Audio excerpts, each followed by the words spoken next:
इस कहानी की शुरुआत में हमें बेकी नाम की एक लड़की को दिखाया जाता है जो माउंटेन क्लाइंबर है। उसकी अभी अभी डैन से शादी हुई है। डैन भी एक माउंटेन क्लाइंबर है। इन दोनों को ही पहाड़ों पर चढ़ने का शौक है और इस वक्त भी ये पहाड़ों के ऊपर चढ़ रहे होते हैं। बेकी के साथ उसकी दोस्त भी होती है और अब डैन जब ऊपर चढ़ रहा होता है तभी उसे एक घोंसला दिखता है और जब वो उसके अंदर हाथ डालता है तो उसके अंदर का पक्षी उड़ जाता है, जिस वजह से डैन का बैलेंस बिगड़ जाता है और वो ऊपर से नीचे गिर जाता है। पर वो रस्सी से बंधा हुआ है इसलिए अब वो हवा में लटक गया है। अब ना वो ऊपर आ सकता है और ना ही नीचे। ये दोनों की दोनों डैन को बचाने की कोशिश करते हैं लेकिन ये उसकी मदद नहीं कर पाते हैं और तभी उसकी रस्सी का क्लिप निकल जाता है। डैन के ऊपर से गिरने से उसकी मृत्यु हो जाती है। इस हादसे के 51 हफ्तों के बाद हमें बेकी को दिखाया जाता है जो पूरी तरह से शराब में डूब चुकी है क्योंकि वो अपने पति डैन को बहुत प्यार करती थी। उसे अब भी वह याद करती है। उसने अब तक उसकी अस्थियों को विसर्जित नहीं किया है। उसकी अस्थियां अब भी उसके पास है। बेकी की जिंदगी में अब उदासी के अलावा कुछ भी नहीं है और बेकी के पास एक बार फिर से उसकी वही दोस्त आती है जो उस वक्त उसके साथ थी जब डैन ऊपर से नीचे गिरा था। उसकी दोस्त का नाम हंटर होता है। हंटर बेकी को देखकर बहुत खुश होती है। जब उसे पता चलता है कि बेकी ने अपनी जान लेने की भी कोशिश की है तो वो भी इसे कहती है कि हमें दोबारा से क्लाइंबिंग करना चाहिए और इसके बाद वो अपने मोबाइल पर उसे एक टावर दिखाती है जो कि टीवी टावर है। ये टावर एक ऐसी भीड़ में होता है जहाँ पर इंसान बहुत कम जाते हैं और इस टावर की ऊंचाई होती है 2000 फीट। हालांकि बेकी इस जगह नहीं जाना चाहती है पर जब उसकी दोस्त हंटर कहती है कि उस टावर के ऊपर चढ़ने के बाद तुम डैन की राख को वहाँ से उड़ा देना, इससे उसकी आत्मा को शांति मिलेगी,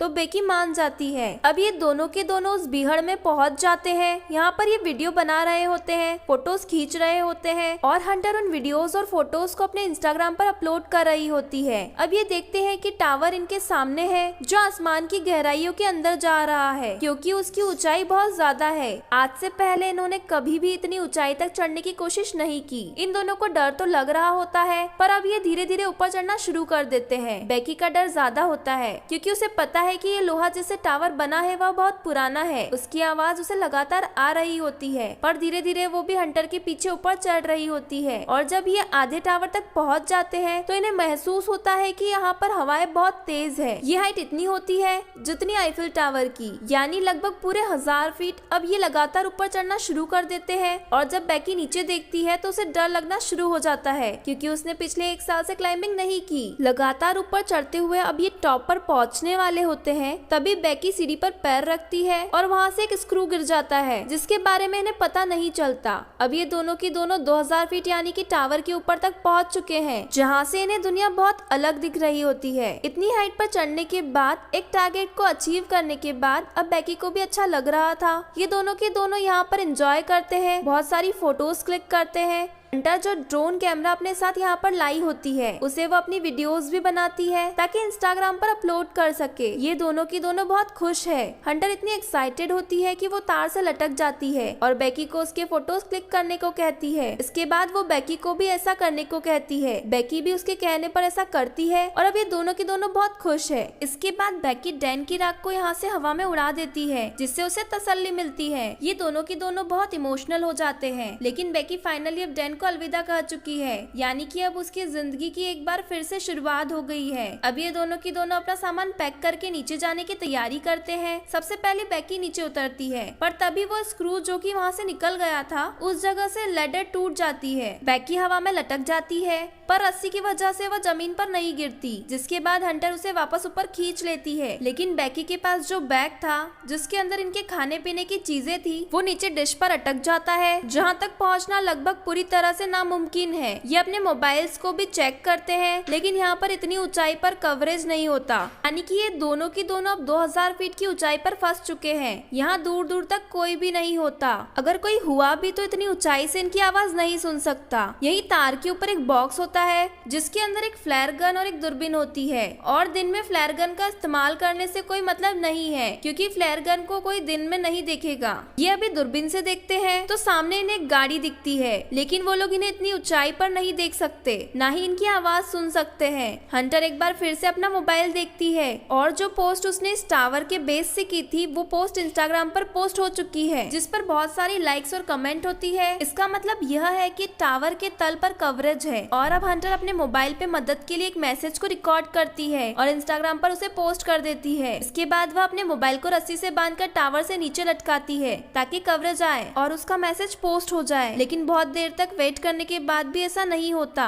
और अब हंटर अपने मोबाइल को अपने सॉक्स के अंदर रखती है, उसके बाद अपने शूज के अंदर रखती है और ऊपर से नीचे फेंक देती है ताकि नीचे गिरने के बाद उसका मैसेज चला जाए और इनकी मदद के लिए कोई आए। फोन शूज और सॉक्स के अंदर रखने की वजह से नहीं टूटता और कुछ ही देर बाद ये ऊपर दूरबीन से देखते हैं जहाँ इन्हें नीचे एक आदमी दिखता है जो फोन पर बात कर रहा होता है। उसके साथ उसका डॉग भी होता है और वो इन्हें इतनी ऊपर ना देख सकता है और ना ही इनकी आवाज सुन सकता है। यहाँ पर वो अपने फोन पर इतना मग्न होता है, उसे अपनी प्रेजेंस का एहसास दिलाने के लिए ये ऊपर से एक और शूज को फेंकते हैं। हालांकि वो शूज तो देख लेता है लेकिन उसे ऐसा लगता है कि यह शूज यहाँ पर पहले से था और वो अपने डॉग के साथ वहाँ से चला जाता है। हालांकि बेकी यहाँ पर फ्लेयर गन चलाने की कोशिश भी करती है लेकिन हंटर उसे रोक लेती है और कहती है कि रात होने का हमें इंतजार करना होगा, रात को वो हमारी फ्लेयर गन को देख लेंगे। और अब यहाँ पर अंधेरा हो जाता है जिसके बाद ये फ्लेयर गन चलाते हैं, साथ ही अपने मोबाइल की टॉर्च को भी ऑन करके अपने हाथ से हिलाना शुरू कर देते हैं। इनके सामने जो गाड़ी यानी कि आर्मी होती है जिसमें लोग कैंपिंग कर रहे होते हैं वो इन्हें देख लेते हैं लेकिन वो इनकी मदद करने के लिए नहीं आते बल्कि इनकी गाड़ी को चुरा कर यहाँ से निकल जाते हैं, जिससे दोनों के दोनों हताश हो जाते हैं। जैसे जैसे रात होती है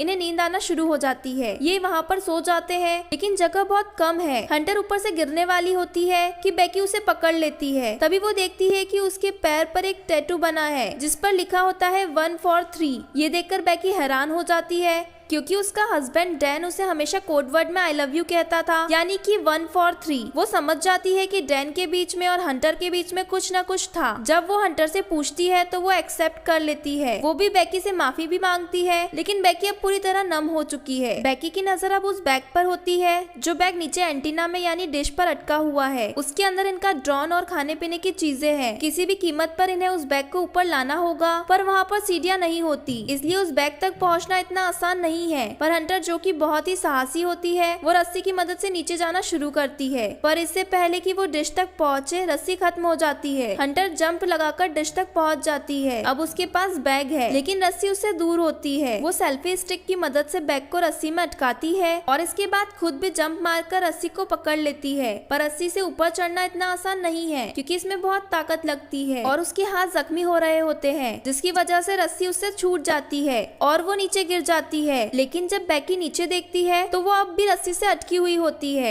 और वो उसे रस्सी के साथ ऊपर खींच लेती है, जिस वजह से उसकी जान बच जाती है। अब इनके पास इनका ड्रोन है जिससे ये मदद मंगवाने के लिए यूज करना चाहते हैं। ये एक पेपर पर लिखते हैं कि हमें मदद की जरूरत है, हम टावर के ऊपर अटक चुके हैं, और उस पेपर को ड्रोन के साथ फिक्स कर देते हैं। अब ये ड्रोन को उड़ाते हैं पर तभी इन्हें पता चलता है कि इनके ड्रोन की बैटरी बहुत कम है, वो सामने दिख रहे घर तक नहीं पहुंच सकता, इसलिए इन्हें ड्रोन को वापस बुलाना पड़ता है। और अब एक बार फिर से रात हो जाती है। रात को जब बेकी सोती है तो ऊपर देखती है कि टावर के टॉप पर एक लाइट चल रही है, यानी कि वहाँ पर करंट है। वो बड़ी मुश्किल से ऊपर चढ़ती है और ड्रोन के चार्जर से उसे चार्ज करना शुरू करती है। जब तक ड्रोन चार्ज नहीं होता उसे वहीं पर लटकना पड़ता है। ड्रोन जब पूरी तरह से चार्ज हो जाता है तो बेकी नीचे उतर जाती है। इसके बाद ये ड्रोन पर उसे चिट को लगाते हैं जिस पर इन्होंने लिखा होता है कि इन्हें मदद की जरूरत है, और इसे उस घर की तरफ भेजते हैं जो सामने दिख रहा होता है। पर इससे पहले कि वो घर तक पहुंचता वो एक गाड़ी से टकरा जाता है, जिससे इनकी आखिरी उम्मीद भी टूट जाती है और अब इन्हें कोई उम्मीद नहीं है कि कोई इनकी मदद के लिए यहाँ पर आएगा। बेकी की हालत बहुत ज्यादा खराब हो चुकी है। वो हंटर से कहती है कि तुम मुझे अपना शू दो। एक बार फिर से मोबाइल पर मैसेज करके अपने डैड को सेंड करती हूँ। अगर हम उसे नीचे फेंकेंगे तो हो सकता है कि कवरेज आ जाए और मेरे डैड को हमारा मैसेज मिल जाए, वो हमारी मदद के लिए यहाँ पर आ सकते हैं। लेकिन हंटर उसे मना कर देती है और तभी उसे एहसास होता है कि उसके साथ हंटर है ही नहीं, वो अकेली है। दरअसल जब हंटर नीचे बैग लेने के लिए गई थी तो सच में ऊपर आते हुए उसकी रस्सी छूट गई थी, जिससे उसकी मृत्यु हो गई थी और अब भी उसकी बॉडी डिश के ऊपर होती है। दरअसल बेकी सिर्फ यहाँ पर हेलुसिनेट कर रही होती है, पर अब उसे सच्चाई का पता चल चुका है कि वो इस टावर पर अकेली है। उसकी जीने की उम्मीद भी पूरी तरह से खत्म हो चुकी है। वो मरने से पहले अपने पिता के लिए आखिरी मैसेज रिकॉर्ड करती है, लेकिन वो मैसेज यहाँ से डिलीवर नहीं हो सकता क्योंकि यहाँ पर कवरेज नहीं है। वो वहीं पर सो जाती है और सुबह जब उसकी नींद खुलती है तो वो देखती है कि वहाँ पर एक वल्चर उसके घाव को खा रहा है। वो उसे पकड़कर मार देती है। इसका मतलब यह है कि अब उसके पास भोजन भी है। इसे खाने के बाद उसके अंदर ताकत आती है और वो तय करती है कि अब वो नीचे डिश तक रस्सी के सहारे जाएगी, जहाँ पर उसकी दोस्त हंटर की बॉडी है। बड़ी मुश्किल से वह रस्सी से नीचे उतरती है और हंटर की बॉडी तक यानी कि डिश तक पहुँच जाती है, जिसके बाद वो हंटर के शू के अंदर अपने मोबाइल को रखती है और उसे हंटर की बॉडी के साथ फिक्स कर देती है। वो हंटर को सॉरी कहती है और इसके बाद वो हंटर की बॉडी को शूज के साथ नीचे फेंक देती है ताकि सेलफोन डिस्ट्रॉय ना हो सके। दरअसल पिछली बार जब इन्होंने शू के साथ सेलफोन को नीचे फेंका था तो वो डिस्ट्रॉय हो गया था, जिस वजह से इनका मैसेज कभी डिलीवर हुआ ही नहीं। और अब जबकि उसने बॉडी के साथ शू के अंदर मोबाइल को डालकर नीचे फेंका है तो वो पूरी तरह से सुरक्षित रहेगा। दरअसल टावर के ऊपर कवरेज न आने का ये भी कारण होता है कि यहाँ पर इसके अपने इतने सिग्नल होते हैं कि वो दूसरे सभी प्रकार के सिग्नल को ब्लॉक कर रहा होता है। एक बार फिर से रात हो जाती है और बेकी के फादर यहाँ पर आ जाते हैं। वो देखते हैं कि टावर के आसपास भीड़ है। वो वहाँ पर बेकी की डेड बॉडी देखते हैं जिसे पुलिस ले जा रही होती है। ये देखकर वो पूरी तरह से टूट जाते हैं क्योंकि वो अपनी बेटी से बहुत प्यार करते हैं। पर तभी वो देखते हैं कि पीछे बेकी खड़ी है जो कि पूरी तरह से ठीक है। उसके साथ डॉक्टर्स भी होते हैं। वो बेकी को अपने गले से लगा लेते हैं और इस तरह से बेकी की जान बच जाती है। तो ये थी पूरी कहानी फिल्म फॉल की। ये फिल्म ईयर 2022 में रिलीज हुई थी। IMDb पर इसकी रेटिंग है 6.4। उम्मीद करते हैं कि ये कहानी आपको पसंद आई होगी।